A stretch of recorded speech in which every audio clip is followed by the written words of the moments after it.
Después de jubilarme, compartí mi sueño de abrir una pequeña cafetería. Mi hijo me llamó un fracaso.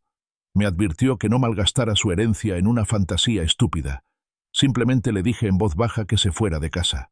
Años después, llegó a una entrevista desesperado por un trabajo, sin tener ni idea de que el director ejecutivo era yo.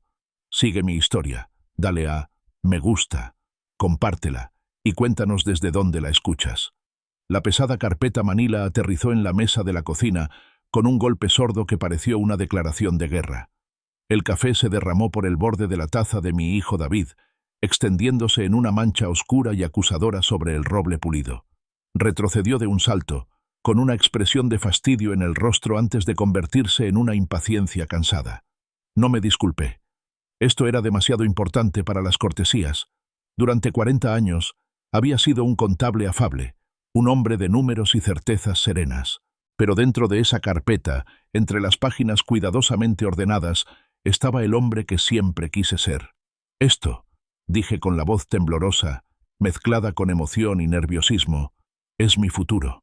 David secó el derrame con una servilleta, evitando con la mirada la carpeta como si fuera una serpiente venenosa. «Papá, ¿qué es esto? Tengo una reunión en 1 hora». Ignoré su prisa y abrí la tapa. Dentro había representaciones arquitectónicas, proyecciones de ganancias y pérdidas a 5 años vista, y maquetas plastificadas de menús con nombres que guardaban un trocito de mi alma. «Es una cafetería», anuncié, tamborileando con el dedo sobre el boceto de una acogedora fachada con un toldo de rayas verdes. «Lo llamo Eleanor's Eats, para tu madre». Finalmente miró los papeles, con una mueca de incredulidad formándose lentamente en sus labios. Recorrió las páginas con la mirada, pasando de la confusión a la incredulidad absoluta. «¿Un café? Papá, tienes 68 años. Oh, esto es una locura». Seguí insistiendo, mi entusiasmo como escudo contra su negatividad. «No es una locura, David. Es un plan. Mira, saqué una hoja de cálculo. He investigado a los proveedores. He calculado el coste de cada artículo, desde la máquina de café expreso hasta los sobres de azúcar. El tráfico peatonal en River Street es perfecto para una multitud matutina y de almuerzo. Es infalible». Soltó una risa breve y amarga. «¿Infalible? La gente de tu edad debería estar jugando al golf, no emprendiendo negocios. Se supone que deberías estar disfrutando de tu jubilación, no trabajando hasta morir prematuramente por una fantasía a medias». La palabra fantasía me dolió. Había pasado incontables noches desde la muerte de Eleanor perfeccionando este plan, canalizando mi dolor y mi esperanza en algo tangible. Esto no era una fantasía. No es una fantasía, ni está a medias, dije con voz endurecida. Pasé al resumen financiero, la parte que sabía que sería la más difícil. He conseguido un préstamo provisional de $150.000 y estoy poniendo 30.000 de mis propios ahorros para cubrir las renovaciones iniciales y los gastos operativos. Fue entonces cuando se rompió la presa. La cara de David se puso roja de ira. Se levantó, echando la silla ligeramente hacia atrás. ¿$30.000? ¿Tus ahorros? ¿Estás loco? Ese dinero es para tus últimos años. Es para tu cuidado, para emergencias. No es para un café tonto. El aire se llenó de palabras no pronunciadas, pero entendí lo que quería decir. No le preocupaba mi cuidado. Le preocupaba su herencia. «Coge tu abrigo», dije, y mi ira se alzó contra la suya. «Te voy a enseñar el lugar». El camino a River Street fue sofocantemente silencioso. Podía sentir su juicio irradiando desde el asiento del copiloto. Me detuve frente a una tienda que, debo admitirlo, era un espectáculo lamentable. Las ventanas estaban tapiadas. La pintura se desprendía de la fachada de ladrillo como piel quemada por el sol, y un letrero descolorido de una sastrería olvidada hacía mucho tiempo colgaba en un ángulo deslucido. Vi potencial. Vi un espacio cálido y acogedor, con aroma a café recién hecho y pasteles. David vio un pozo sin fondo. «¿Es esto?», se burló, sin siquiera bajarse del coche. «Mira ese sitio. Seguro que el techo tiene goteras. ¿Ves esas manchas de agua? El cableado será antiguo, la plomería un desastre. Esto no es un proyecto, papá. Es una demolición. Es un desastre. Necesita trabajo», admití, con la mandíbula apretada. «Pero la estructura está bien. Tiene carácter». «Tiene problemas», replicó, alzando la voz. Unos problemas caros. Esto no es una película romántica donde un anciano soñador triunfa contra todo pronóstico. Este es el mundo real, y estás a punto de perderlo todo. Entonces asestó el golpe más bajo. Tu madre te habría hecho entrar en razón. Eleanor jamás te habría dejado hacer esto. Una furia candente me inundó el pecho. Ni se te ocurra, dije furiosa, girándome para mirarlo de frente. Ni se te ocurra meter a tu madre en esto. Ella sabía de este sueño. Habría sido mi primera clienta. Me habría apoyado. La discusión se prolongó durante todo el camino de vuelta a casa. Dentro, el frío del coche nos seguía. David estaba en la entrada, con los brazos cruzados. Su rostro era una máscara de furia fría. Estaba acorralado, perdiendo la discusión, así que recurrió a su última y más cruel arma. Me miró directamente a los ojos, con una mueca de desprecio torciendo sus labios. «Eres un fracaso», dijo, con palabras cortantes y precisas. «Tuviste un trabajo aburrido toda tu vida, ¿y ahora crees que puedes ser otra cosa? Nunca lo lograrás. No te atrevas a malgastar toda mi herencia en un café estúpido». Mi herencia entera. Ahí estaba, la cruda y codiciosa verdad. El fuego en mi pecho se apagó, reemplazado por una calma gélida. El sueño era mío, el dinero era mío, y esta casa era mía. Caminé hasta la puerta principal y la abrí. «Vete», dije con voz tranquila pero firme. «Sal de mi casa, y no vuelvas hasta que estés listo para disculparte». El pesado silencio en la casa después de que David se fuera era más ensordecedor que nuestra discusión. Me quedé de pie junto a la puerta un largo rato, con la fría madera apretándome la frente. Sus palabras resonaron en el espacio vacío. Fracaso, herencia, estúpido café. Regresé a la mesa de la cocina y miré el desorden. La taza fría y medio llena, los papeles esparcidos del sueño de mi vida. El café derramado de David se había secado formando un círculo oscuro e irregular en la tapa de la carpeta, justo encima de las palabras «plan de negocios». En lugar de sentirme derrotada, sentí una extraña oleada de claridad. La mancha no era una señal de fracaso, era un bautismo de fuego. Reuní las páginas con cuidado, apilándolas ordenadamente, con movimientos lentos y deliberados. Con la carpeta apretada contra el pecho, me acomodé en mi viejo sillón reclinable de cuero, el que aún conservaba el tenue aroma del perfume de lavanda de Eleanor. No volví a abrir el plan de negocios. En cambio, busqué la pila de álbumes de fotos de la mesita auxiliar. Hojeé fotos de la infancia de David, de sus vacaciones y cumpleaños, hasta que encontré lo que buscaba. Era una fotografía descolorida de hacía casi 50 años. Allí estaba yo, increíblemente joven, con una sonrisa arrogante y una cantidad ridícula de pelo oscuro. Llevaba una bata de chef blanca almidonada y un diploma de la escuela culinaria en una mano. A mi lado estaba Eleanor, con una sonrisa más brillante que el flash de la cámara. Estaba radiante, hermosa, y su mano descansaba suavemente sobre su vientre hinchado, donde crecía David. Teníamos tantos planes por aquel entonces. Íbamos a abrir un pequeño bistró, un lugar donde la comida fuera auténtica y la bienvenida cálida. Pero entonces la fábrica me ofreció un trabajo estable con prestaciones y pensión. Con un bebé en camino, la practicidad triunfó. Cambié mi uniforme de chef por unas botas con punta de acero y una tarjeta de registro de horas. El sueño del café quedó cuidadosamente guardado, como una reliquia preciosa y frágil, y guardado en el ático de mi mente durante 43 largos y agotadores años de trabajo fiable y monótono. Había sido un buen proveedor, un padre estable. Pero David tenía razón en una cosa. Nunca había tenido verdadero éxito, al menos no en el sentido que me importaba. A la mañana siguiente, me desperté antes del amanecer, pero por primera vez en años, no fue por costumbre.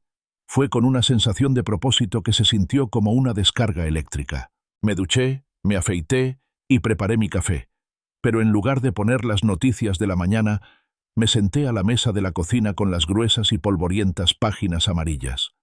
Mi dedo recorrió los listados hasta que encontró lo que buscaba: Riverside Community Bank. Levanté el teléfono, con el corazón latiéndome con fuerza, y marqué el número. Una voz amable respondió al otro lado. «Comunidad de Riverside, ¿cómo puedo dirigir su llamada?» Me aclaré la garganta, sorprendido por la firmeza de mi voz. «Buenos días. Me llamo Arthur Ruiz. Quisiera programar una cita para hablar sobre un préstamo comercial. Claro, señor Ruiz. ¿Y cuál es la naturaleza del negocio? Una cafetería, dije, con una sonrisa en los labios. Tengo un plan de negocios completo, que incluye proyecciones financieras y análisis de mercado. Las palabras salieron de mi boca con una confianza que no había sentido en décadas. Ya no era solo una contable jubilada, era una emprendedora. La recepcionista programó una cita para la semana siguiente con una agente de préstamos llamada la señora Susan Chen. Anoté diligentemente la hora y la lista de documentos requeridos. 3 años de declaraciones de impuestos, comprobante de bienes y un desglose detallado de la solicitud de préstamo. Le di las gracias y colgué, con una sensación de triunfo que me invadía. Estaba en marcha.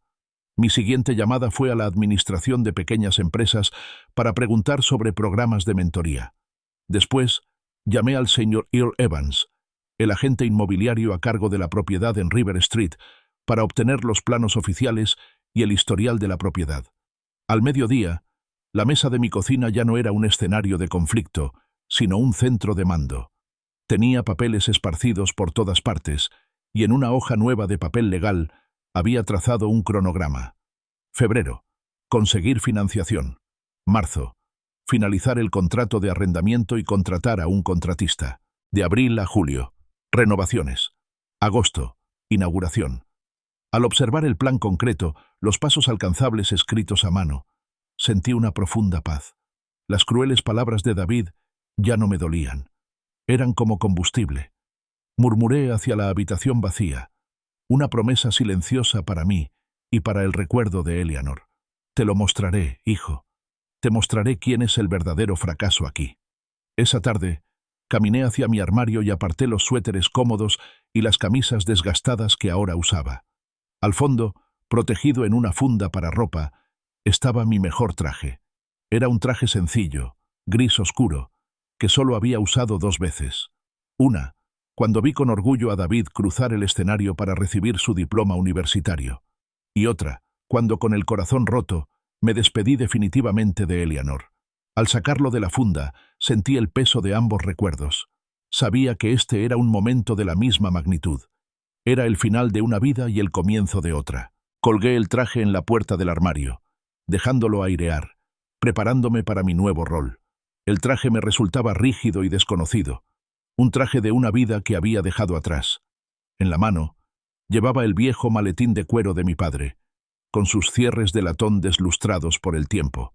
Él había sido vendedor, un hombre que creía en un apretón de manos firme y una presentación impecable. Hoy vendía lo más importante que jamás haría, a mí mismo. Al abrir las pesadas puertas de cristal del Banco Comunitario de Riverside, el aire fresco y tranquilo se sentía cargado de posibilidades. Susan Chen era una mujer aguda y profesional de unos 40 y tantos años, con una mirada analítica que parecía no perderse nada. Me condujo a una oficina pequeña y aséptica y me hizo un gesto para que me sentara. Tras las cortesías iniciales, coloqué el maletín en mi regazo, abrí los pestillos y saqué mi plan de negocios. Le había cambiado el nombre. Eleanor Seeds parecía demasiado un homenaje. Esto era una resurrección. Deslicé la carpeta sobre su escritorio pulido. La portada ahora decía, simplemente, El sueño de Arthur. Mi propuesta, dije con voz firme, es una cafetería especializada en comida casera estadounidense y mexicana. Desayunos clásicos, sándwiches contundentes y recetas auténticas de la familia de mi difunta esposa. Comida buena y honesta para gente trabajadora. La señora Chen abrió la carpeta y comenzó a leer. Observé cómo sus ojos recorrían las páginas, repasando la declaración de misión, el análisis de mercado de River Street y el estudio detallado de la competencia. Había pasado semanas recorriendo el barrio, contando a los peatones a diferentes horas del día, fijándome en lo que les faltaba a los demás restaurantes locales. Se detuvo ante las proyecciones financieras, con expresión indescifrable. Durante 10 minutos, el único sonido en la oficina fue el suave crujido del papel. Finalmente, levantó la vista. «Esto es muy completo, señor Ruiz», dijo con un dejo de genuina sorpresa en la voz. «Sus proyecciones son realistas, incluso conservadoras. Su investigación es exhaustiva». «Fui contador durante 43 años», respondí. Los números son un lenguaje que entiendo. Ella asintió, dando golpecitos con un bolígrafo en la carpeta. Cuentan una buena historia, pero una historia necesita una base. ¿Qué ofreces como garantía para un préstamo de esta cuantía? Era el momento de la verdad. El corazón me latía con fuerza. Mi casa, dije, con más claridad de la que esperaba, está totalmente pagada. La última tasación la valoró en $200.000. Su máscara profesional se suavizó por una fracción de segundo, reemplazada por una mirada de preocupación. Se inclinó ligeramente hacia adelante. Señor Ruiz, le soy sincera. A su edad, esto es una aventura bastante arriesgada. Está arriesgando su hogar y su seguridad por un negocio en un sector muy competitivo. La miré a los ojos sin pestañear. Era el mismo sentimiento que David había expresado, pero sin la crueldad. Era una preocupación válida y merecía una respuesta sincera. Sorrachen, he soñado con esto toda mi vida. Durante más de 40 años, opté por lo seguro. Trabajé en un trabajo estable, pagué mi hipoteca, ahorré para una jubilación que pensé que sería para terminar. Pero me equivoqué. Es ahora o nunca. Esto no es un riesgo para mí, es una necesidad. Vi un cambio en su expresión. Ya no miraba solo la solicitud, miraba al solicitante. «Ves mi edad como un lastre», continué, aprovechando mi ventaja. «Yo veo mis 43 años de experiencia laboral, mi impecable historial de pagos y mi historial crediticio de 820 como activos. Mi pensión me proporciona unos ingresos estables que cubrirán mis gastos personales, así que no necesitaré cobrar un sueldo del negocio durante el primer año. No soy un joven caprichoso, soy un profesional experimentado con un plan meticulosamente elaborado. ¿Tiene documentación que lo respalde? ¿Declaraciones de impuestos, comprobante de pensión, extractos bancarios?», preguntó, volviendo a un tono serio. Este era el momento para el que me había preparado. Rebusqué en el maletín de mi padre y saqué una segunda carpeta, más delgada.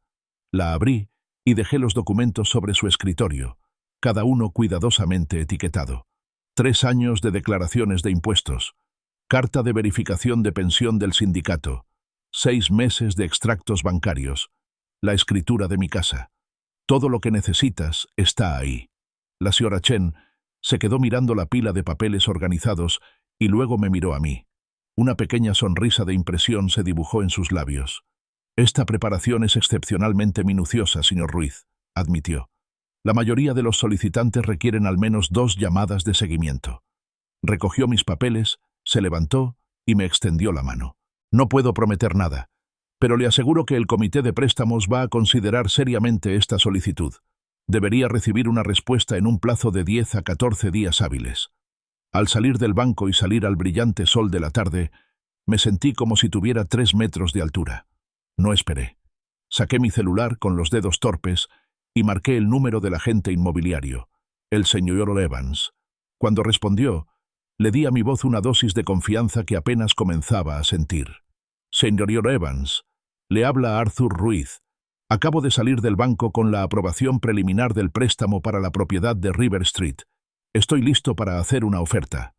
Al colgar, mi pulgar se posó sobre el nombre de David en mi agenda. Pensé en llamarlo, en decirle que un agente de préstamos profesional había visto el valor de mi sueño, el sueño que él había llamado fantasía. Pero me detuve. No lo creería hasta que lo viera. De ahora en adelante, las acciones tendrían que hablar más que las palabras. La llamada de Susan Chen llegó exactamente 8 días después de nuestra reunión, una semana antes de lo prometido. Su voz era profesional y cálida al darme la noticia. El comité de préstamos había aprobado mi solicitud. La carta oficial estaba en el correo. Sentí una oleada vertiginosa de alivio y terror. Esto era real. Ya no había vuelta atrás.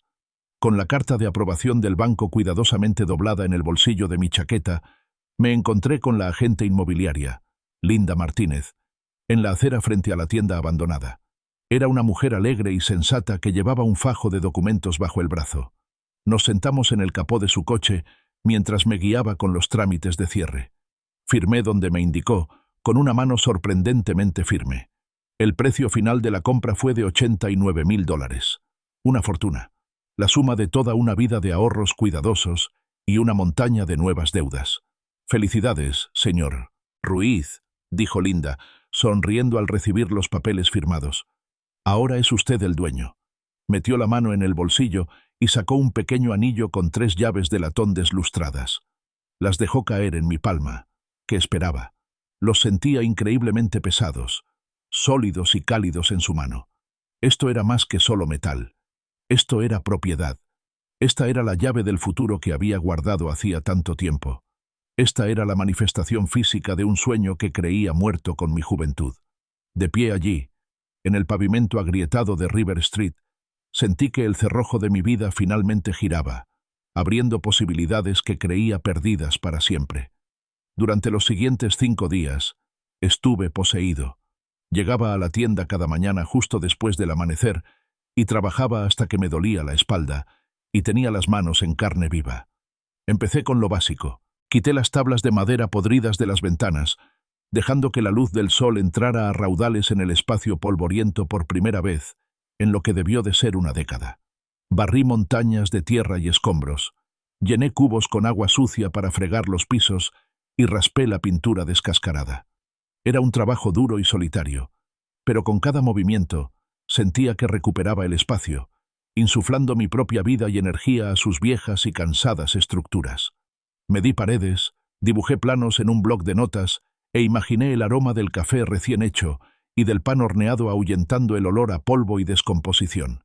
Al 5.º día, estaba a gatas, restregando una mancha particularmente difícil del suelo cuando la puerta principal, que había dejado entreabierta, se abrió de par en par, estrellándose contra la pared interior. Levanté la vista, sobresaltado, y vi a David allí de pie, con el rostro destrozado por la furia. «Papá, te has vuelto loco», espetó, y su voz resonó en la habitación vacía. «Llamé al banco para comprobar tu cuenta. Vi la transferencia. De verdad que la hiciste. Compraste este desastre. Cancela el trato ahora mismo». Gestionó el espacio con un gesto desesperado, con los ojos llenos de desprecio. Entonces, en un ataque de ira, le dio una patada al cubo de agua jabonosa que estaba a mi lado, enviando una ola gris por el suelo que acababa de limpiar. Me puse de pie lentamente, con las rodillas crujiendo en protesta. Miré el agua derramada y luego el rostro contorsionado de mi hijo. No sentí miedo, solo una profunda y cansada decepción. «No hay trato que cancelar, David. Este edificio es mío. Es mi decisión, hijo, y no me lo impedirás». «¿Tu decisión?», exclamó furioso, subiendo la voz. «Es una decisión catastrófica. Has hipotecado tu casa, tu seguridad, por este basurero. No tienes experiencia dirigiendo un negocio. ¿Qué pasará si esto fracasa? ¿Dónde vivirás? ¿En mi sofá?». Enfrenté su furia frenética con una calma que desconocía. «Parece que lo único que te preocupa es tu herencia, no mi bienestar», dije en voz baja y tranquila. «Y creo que por fin lo entiendo. No solo te asusta que fracase, te aterra que pueda triunfar sin tu permiso». La verdad de la afirmación lo golpeó como un puñetazo. Se quedó sin habla por un momento, con la mandíbula en silencio.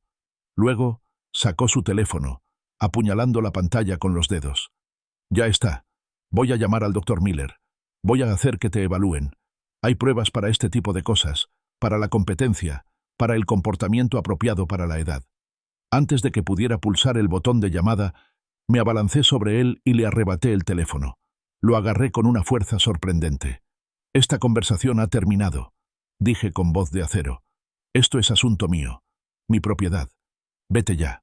Me miró fijamente, impactado por mi gesto. Su mirada pasó de su mano vacía a mi rostro, y por primera vez pareció ver no solo a su anciano padre, sino a un desconocido. Se giró para irse, pero se detuvo en la puerta para darme un último golpe hiriente. «Mamá se avergonzaría de en qué te has convertido». Las palabras pretendían quebrarme, pero no lo hicieron. Me irguié. «No, David», respondí con voz clara y segura. «Tu madre estaría orgullosa, porque por fin encontré el coraje para perseguir el sueño que una vez compartimos. Mi propio hijo me llamó fracasada e intentó que me declararan incompetente, pero sus palabras solo reforzaron mi determinación. Lo que sucedió después fue el comienzo de todo. Sigue escuchando para ver cómo un sueño se hace realidad, y no olvides darle a me gusta, compartir y suscribirte para no perderte nada». Tras la amarga partida de David, El silencio en la polvorienta fachada fue un bálsamo. Su ira había sido una tormenta, pero ahora el aire estaba despejado y podía ver el camino a seguir. El verdadero trabajo estaba a punto de comenzar. Cambié el maletín de mi padre por una sencilla y resistente carpeta y me adentré en el laberinto del ayuntamiento. Durante las 3 semanas siguientes, me convertí en un personaje habitual en las salas de espera del Departamento de Planificación, la oficina del Inspector de Salud y el Departamento de Licencias Comerciales. Era un anciano tranquilo y persistente, en un mar de promotores impacientes y empresarios frustrados. Donde ellos veían un sinfín de trámites y tonterías burocráticas, yo veía una lista de verificación. Mis años como contable me habían preparado para esto. Llené todos los formularios con meticulosidad, adjunté todos los documentos requeridos en el orden correcto y hablé con cada empleado con una cortesía inquebrantable. Metódicamente, uno por uno, conseguí todos los permisos y licencias que necesitaba.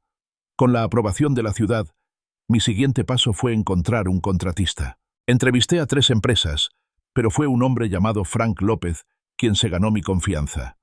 Era un hombre corpulento, de mediana edad, con manos callosas y una actitud sensata. Miró mis bocetos hechos a mano y luego a mí, arqueando una ceja con escepticismo. Pero cuando desenrollé los planos arquitectónicos oficiales y le expliqué los requisitos específicos de una cocina comercial, desde las campanas de ventilación hasta el colector de grasa, su escepticismo se desvaneció. Vio que había hecho mi tarea. «Sabe lo que quiere, señor Ruiz», dijo con un gruñido de aprobación. «Puedo trabajar con eso». El equipo de Frank invadió el edificio como un ejército. El sonido de martillos, sierras e instrucciones a gritos se convirtió en la banda sonora de mis días. Estaba allí cada mañana antes de que llegara el primer trabajador y era el último en irme por la noche. Observé con ojo crítico cómo retiraban el cableado viejo y defectuoso y lo reemplazaban por un sistema eléctrico moderno capaz de satisfacer las necesidades de mi cocina. Inspeccioné cada centímetro de la nueva plomería, asegurándome de que cumpliera con la normativa. Mi precisión, perfeccionada durante 4 décadas en la fábrica, donde un error de 1 milímetro podía arruinar toda una producción, me fue muy útil. Señalé juntas irregulares y accesorios desalineados que otros podrían haber pasado por alto. Frank, en lugar de molestarse, pareció respetarlo. El espacio renació. Las paredes sucias y manchadas de agua estaban cubiertas de yeso fresco y pintadas en tonos cálidos de crema y verde salvia. Un hermoso suelo de madera oscura reemplazó el linóleo manchado y agrietado. Una tarde, mientras barría serrín, una mujer dudó en la puerta abierta. Parecía tener unos 40 y tantos, con la mirada cansada pero una expresión de determinación en la mandíbula. «Disculpe», dijo en voz baja. «Vi el cartel en el escaparate. ¿Están contratando?» Apoyé mi escoba contra la pared. «Pronto lo haré. ¿Tienes experiencia?» 15 años, respondió. Camarera, cocinera, jefa de turno en el restaurante de la calle 8 antes de que cerrara. Soy muy trabajadora, señor. Solo necesito una oportunidad. Se llamaba Sara González. Había en ella una honestidad y una desesperación silenciosa que me conmovieron. No solo buscaba trabajo, buscaba un lugar donde asentarse. Era la clase de persona para la que quería construir este café, y con ella. «¿Cuándo puedes empezar la capacitación?», pregunté. Una lenta sonrisa de agradecimiento se dibujó en su rostro, iluminando sus ojos cansados. Acababa de contratar a mi primera empleada. Una semana después, Sara me recomendó a un joven que conocía. Kevin Brown acababa de salir de la escuela de cocina. Rebosaba un entusiasmo casi cómico y tenía una cartera de platos impecablemente presentados, pero excesivamente complejos. Era todo lo que yo había sido, antes de que la vida se interpusiera. Vi la chispa en él, la pasión pura que necesitaba dirección. Lo contraté al instante. La cafetería empezó a cobrar vida propia con la llegada del equipo. Refrigeradores gigantes y relucientes de acero inoxidable, una cocina de gas de 6 quemadores y una magnífica máquina de café expreso italiana fueron cuidadosamente instalados. La obra por fin se transformaba en una cocina. Mi cocina. Por las noches, después de que los contratistas se fueran a casa, los 3 nos sentábamos en cubos volcados alrededor de una mesa improvisada. Degustábamos y probábamos recetas para el menú. Se convirtió en una colaboración maravillosa. Yo aporté la visión de la comida clásica casera, los platos con los que Eleanor y yo habíamos soñado. Kevin aportó técnicas modernas y un toque de presentación, y Sara aportó una dosis muy necesaria de realidad. Cuando Kevin sugirió un sándwich de queso a la plancha artesanal de $12 con aceite de trufa, Sara negó con la cabeza suavemente. «Suena delicioso, Kevin», dijo amablemente. «Pero nuestros clientes serán gente de por aquí. Los precios deben ser accesibles para las familias. Riverside no es Beverly Hills». Tenía razón. Se convirtió en nuestra ancla, asegurándose de que mi sueño siguiera siendo accesible para la comunidad a la que estaba destinado. El último día de marzo, la última capa de barniz se estaba secando en el suelo y se estaba despegando el plástico del nuevo equipo. Me quedé en medio de la sala con Sara y Kevin. El aire olía a pintura y a promesa. Estaba limpio, era nuevo y era nuestro. «De acuerdo», dije, mirando a mi nuevo equipo. «Apuntemos al 15 de abril para la gran inauguración». La mañana del 15 de abril amaneció despejada y luminosa, con un cielo azul perfecto que presagiaba un buen augurio. Llevaba en la cafetería desde las 4, con los nervios a flor de piel, tan llenos de energía que me impedían dormir. Para cuando Sara y Kevin llegaron, todo el local se llenó del embriagador aroma a café recién hecho, bacon crujiente y pasteles dulces con levadura horneándose en los hornos nuevos. La vitrina era un mosaico de coloridos muffins, scones y bollos daneses. Las mesas estaban puestas, el suelo impecable, y la máquina de café expreso zumbaba lista para servir. Estábamos detrás del mostrador, 3 soldados con delantales blancos impecables a juego, emocionados por la anticipación. Abrí la puerta principal y puse el cartel en abierto. Estábamos listos. Y luego no pasó nada. Llegaron y pasaron las 8. El sol ascendía cada vez más alto, proyectando largas sombras en nuestro comedor vacío. Las manecillas del reloj marcaban con una lentitud agonizante. Las 9. Algunas personas pasaron junto al gran ventanal. Algunas incluso se detuvieron para echar un vistazo al menú que había colgado. Pero nadie entró. El timbre de la puerta, que tantas veces habíamos probado, permaneció en silencio. La caja registradora, recién cargada de cambio, permanecía fría e intacta. En la cocina, Kevin seguía cocinando con un optimismo desesperado. Preparó platos perfectos de panqueques, tortillas esponjosas y papas fritas doradas, colocándolos con esmero bajo la cálida luz de las lámparas de calor. La comida era un testimonio de nuestro sueño, una ofrenda deliciosa y tangible que nadie esperaba. Allí estaba, un desayuno perfecto servido en una cafetería silenciosa y vacía, perdiendo poco a poco su calidez y su esperanza. La hora del almuerzo era un reflejo de la mañana. Preparamos sándwiches, hervimos sopas a fuego lento y esperamos.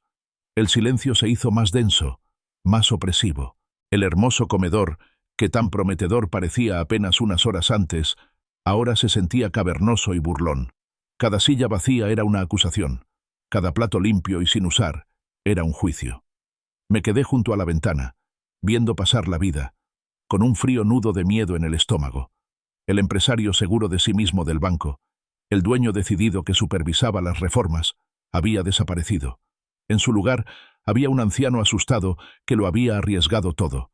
Apoyé la frente contra el cristal frío y susurré las palabras que tanto me había esforzado por negar. Quizás David tenía razón después de todo. Sara, que estaba limpiando un mostrador ya inmaculado, me oyó. Se acercó y se paró a mi lado. Su presencia fue un pequeño y firme consuelo. «No digas eso, Arthur», dijo en voz baja. «Es el primer día. Todo negocio nuevo necesita tiempo para fidelizar a sus clientes. Simplemente aún no saben que estamos aquí». Sus palabras fueron amables, pero no lograron calmar el pánico creciente. Nos quedamos hasta las 6, mucho después de que la última hora del almuerzo en otros restaurantes ya se hubiera calmado. No habíamos servido ni una sola taza de café. Al cerrar la puerta, miré la caja registradora. El total de ingresos del día era exactamente $0. Tiramos las bandejas de comida sobrante. El desperdicio nos pareció un golpe físico. A la mañana siguiente, el ambiente era sombrío. La emoción inicial había desaparecido, reemplazada por una determinación sombría. Seguimos adelante sin más. Preparamos café, horneamos una tanda más pequeña de pasteles, preparándonos para otro día largo y tranquilo. Pero entonces, a las 8:15, por fin sonó la campana de la puerta. Una pareja de ancianos, ligeramente apoyados el uno en el otro, entró arrastrando los pies y miró a su alrededor con ojos brillantes y curiosos. «Por fin abrió», dijo el hombre con voz potente. «Mi esposa y yo llevamos semanas viendo el progreso. Llevábamos semanas esperando un lugar como este». Fue como si hubieran roto un hechizo. Unos minutos después, entró una madre joven con un cochecito.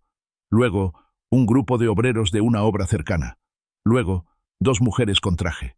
De repente, la cafetería se llenó de gente. El teléfono empezó a sonar sin parar con llamadas para llevar. Estaba tan ocupado sirviendo café y tomando pedidos que casi dejé que saltara el buzón de voz. Contesté sin aliento. Era una joven de la pequeña empresa de marketing que había contratado para imprimir volantes y poner un pequeño anuncio en el periódico local. Se disculpaba profusamente, con la voz entrecortada. Había habido una errata desastrosa y colosal. Los volantes, el anuncio, todo el material promocional, anunciaban nuestra gran inauguración el 24 de mayo, no el 15 de abril. Una oleada de alivio puro y puro me invadió, tan fuerte que casi me dobla las rodillas. No fui yo. No fue una mala idea, no fue una fantasía estúpida. Fue una errata, un simple error humano. Al mediodía, el lugar era una sinfonía caótica y hermosa de platos tintineando, charlas alegres y el siseo constante de la máquina de espresso. Todas las mesas estaban ocupadas. Se había formado una fila de gente en la acera, esperando pacientemente por un asiento. Sara era un torbellino de eficiencia, tomando pedidos y sirviendo la comida con una sonrisa. Kevin estaba en su salsa, como un maestro en su cocina, sirviendo plato tras plato de comida deliciosa.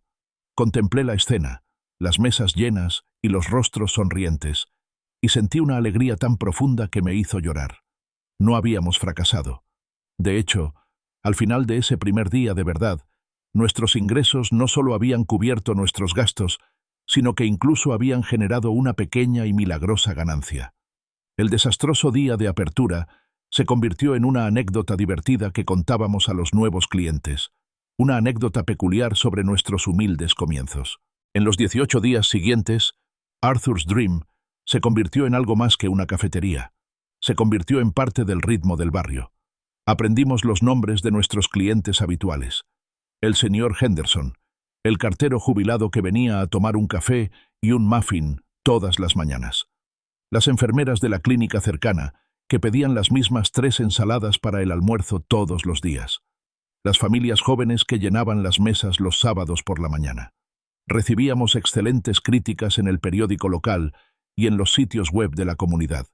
El murmullo constante de las conversaciones, el tintineo de los cubiertos y el rico aroma de la buena comida se convirtieron en la nueva normalidad.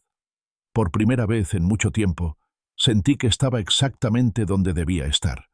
Entonces, durante una hora punta de almuerzo particularmente ajetreada, el alegre bullicio de la cafetería se rompió. Estaba detrás del mostrador, ayudando a Sara a preparar un pedido grande de comida para llevar, cuando una sombra se proyectó sobre la sala. Levanté la vista y vi a David de pie en la puerta. Vestía un traje oscuro e impecable y sostenía un maletín de cuero. Parecía completamente fuera de lugar, un empresario de pompas fúnebres en una fiesta de cumpleaños. Observó la sala abarrotada, con una mezcla de incredulidad y desdén en los ojos, antes de posar su mirada en mí. Caminó con rigidez hacia el mostrador, ignorando la fila de clientes que esperaban, y dejó una gruesa carpeta manila sobre la encimera con un golpe seco. Cayó justo al lado de un plato de galletas que estaba empaquetando. Se inclinó, con una voz baja y amenazante que solo yo pude oír. «Tenemos que hablar. En privado». Terminé de atar la bolsa de galletas y le entregué el pedido a un cliente que esperaba. «Estoy un poco ocupado, David, como puedes ver». «Esto no puede esperar», susurró. Abrió la carpeta. Dentro había documentos de aspecto oficial, llenos de densos textos legales.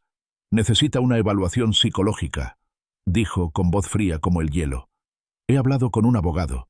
Es una solicitud de audiencia de competencia». Me quedé mirando los papeles, Las palabras se confundían. Competencia, incompetencia, tutela. Era una maniobra legal, el primer paso para tomar el control de mis bienes, mi casa, mi café, mi vida. ¿Qué significa esto?, pregunté, con la voz apenas un susurro. Me acercó la carpeta. Es para proteger el patrimonio familiar. Esto, dijo, señalando mi bullicioso y próspero café, es la prueba de tu delirio, de tu falta de criterio. Estás malgastando los ahorros de toda tu vida, y tengo la obligación legal y moral de detenerte antes de que lo pierdas todo. La audacia de su afirmación, de que mi éxito era prueba de mi fracaso, era impresionante. Para entonces, la conversación en las mesas cercanas se había apagado. Los clientes me miraban fijamente, con los tenedores a medio camino de la boca. Sara y Kevin habían dejado lo que estaban haciendo y observaban desde la puerta de la cocina, con el rostro desencajado por la preocupación. Todo el café se había convertido en público para mi humillación pública. Encontré mi voz, y estaba llena de una fuerza nacida de una ira justificada. Este café, dije, alzando la voz para que todos en la sala me oyeran, este negocio que ven prosperar a su alrededor, es el mayor logro de mi vida. Demuestra que soy más capaz, más competente, y estoy más vivo de lo que jamás me creyeron. Un murmullo recorrió la multitud. El rostro de David se enrojeció de ira. «¡Qué suerte tan pasajera!», espetó con la voz entrecortada. «Una moda pasajera. No tienes ni idea de cómo dirigir un negocio. Cuando este lugar quiebre, y lo hará, no te quedará nada. Intento salvarte de ti mismo. Lo único que intentas salvar es tu herencia», repliqué, «y no te corresponde salvarla. Ahora, te lo pido una última vez. Sal de mi cafetería». Me miró fijamente, con la mandíbula apretada. Vio que había perdido la habitación. Cerró la carpeta de golpe y se dio la vuelta para irse. Mientras caminaba hacia la puerta, no pude contenerme. Las mismas palabras crueles que él había usado contra mí, ahora las lanzaba a su espalda. «Tu madre se avergonzaría de en qué te has convertido». Se detuvo, con la mano en la puerta, y se giró para mirarme. No había remordimiento en sus ojos, solo una certeza escalofriante. «Mamá, habría detenido esta locura antes de que empezara», replicó. Luego salió, dejando tras sí un silencio atónito. Me quedé allí, temblando, en medio de mi hermosa y próspera cafetería. Mi sueño se había hecho realidad, y en mis manos sostenía los documentos legales que amenazaban con convertirlo todo en polvo. La amenaza legal de David pretendía ser un golpe mortal, pero se convirtió en una declaración de guerra que estaba decidido a ganar. En lugar de contratar a un abogado para defenderme, contraté a uno para que me ayudara a expandirme. El mezquino intento de declararme incompetente me activó. Encendió una llama en mi interior que creía que se había convertido en brasas desde hacía tiempo. En 6 meses, impulsado por el asombroso éxito del local de River Street, abrí una segunda cafetería, más grande, en pleno distrito financiero del centro. Mi historia captó la atención de los medios locales. Me convertí en una celebridad por casualidad, protagonista de artículos y programas de televisión. La Cámara de Comercio me nombró Emprendedor Senior del Año. No era solo un hombre que abrió una cafetería, era una inspiración, un símbolo de segundas oportunidades. Con nuestro crecimiento, Sara fue ascendida a subgerente, supervisando toda la operación con una serena competencia que admiraba profundamente. Kevin, que ya no era solo un cocinero de línea, era ahora mi jefe de cocina, desarrollando un lucrativo menú de catering que rápidamente se estaba convirtiendo en la comidilla de la ciudad. Mi pequeño sueño no solo era un éxito, se estaba convirtiendo en un imperio. Una tarde lluviosa de martes, meses después, volví a la cafetería original, cubriendo el turno de un empleado que había llamado para decir que estaba enfermo. Mientras limpiaba el mostrador, lo vi. David estaba sentado en la mesa de la esquina, la misma donde las familias celebraban los cumpleaños. Parecía un fantasma del hombre que una vez fue. El traje caro había desaparecido, reemplazado por un polo desgastado y un poco grande, y unos pantalones baratos. Estaba mirando fijamente una taza de café, con los hombros hundidos en la derrota. Me acerqué y me detuve junto a su mesa. Levantó la vista y vi en sus ojos la magnitud de su ruina. Estaban vacíos, desprovistos de la arrogancia que una vez lo definió. «David», dije con voz neutra, No intentó excusarse. Las palabras le salieron a raudales de vergüenza. «Me despidieron», dijo con voz ronca. «Descubrieron que usé recursos de la empresa, su equipo legal, para redactar los documentos de aptitud en tu contra. Fue una violación de la política corporativa. Me despidieron con justa causa». Respiró entrecortadamente. «Estoy arruinado, papá. Llevamos 3 meses de retraso con la hipoteca. Susan tuvo que buscarse un trabajo de recepcionista. Lo perdí todo por mi propia estupidez». Finalmente me miró, con una mirada firme y llena de una terrible claridad. «Me equivoqué. Estaba tan celoso, tan enojado. No podía aceptar tu derecho a perseguir tus sueños». Pagó su café con billetes arrugados y se fue sin decir una palabra más. Lo vi salir bajo la lluvia, una figura pequeña y patética. Pero 15 minutos después sonó el timbre de la puerta y regresó, empapado y pálido.